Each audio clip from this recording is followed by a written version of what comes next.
Bernie, before we let you go, why don't we talk about ways to vet potential partners in the content syndication space?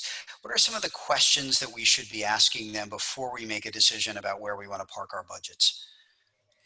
Yeah, the number one thing I will always tell marketers is, obviously I want to do business with me, but I just want to make sure you're asking smart questions, because I don't want you to waste money doing business with other people, because there's nothing worse for a marketer than to waste your money.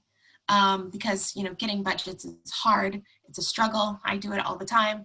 And we just want to make sure you're being smart about where you're spending your money. So there's absolutely questions to be asking anyone that you're about to work with.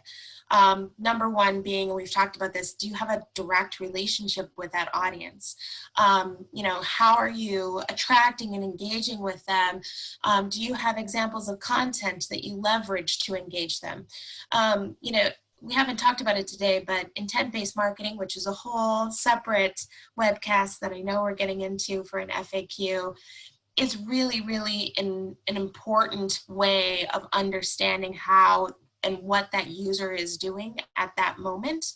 And it actually is a very important example of how publishers are building direct relationships with their audience, and how you can give that information back to the vendor related to how they're engaging with additional content. And that direct relationship is so important in today's marketplace. And it goes hand in hand with the second one. Are you collecting an opt-in at user?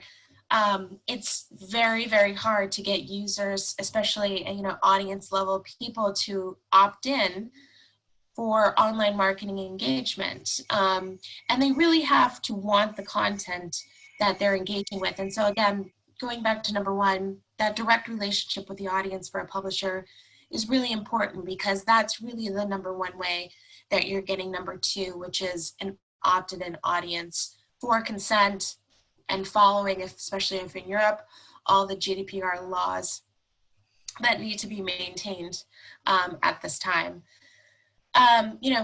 What approach are you taking to generating leads? Are you using telemarketing? Are you determining who to call from? How are you determining to call from that content offer?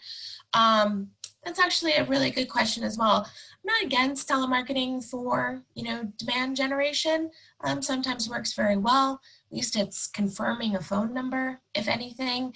Obviously, organic and or self-selection leads via, online marketing is by far the best engagement. But if you do have a vendor that you're engaging with for telemarketing, just be sure to ask them, how are they actually generating the lists that they're calling into for telemarketing?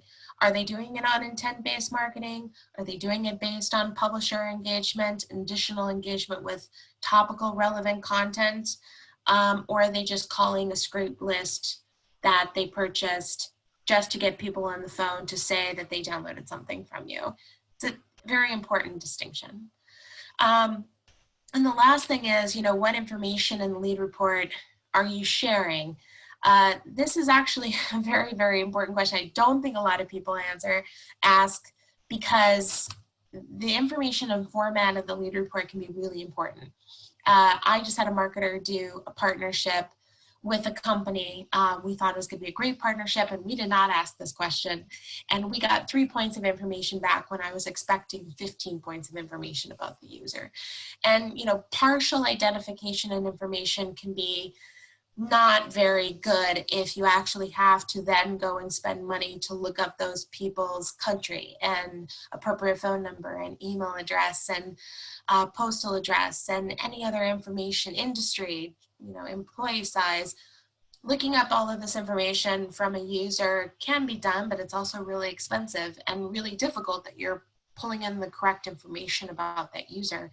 So you want to make sure that you're asking what information you're going to get back from the publisher before you make that call, because at the end of the day, if 3 points of information, it was pretty much useless to do that activity. Great. Very comprehensive list there, Bryony. We thank you very much for the information you've provided. We promised this would be quick. We hope it was also very educational for everybody attending. If you want to continue to explore this issue, we invite you to do so at techtarget.com. You see the link there on your screen. And we also ask you please to join us for the other parts of our Digital Skills Acceleration series. On behalf of Bryony Seifert, I'm John Panker. Thanks so much for your time today.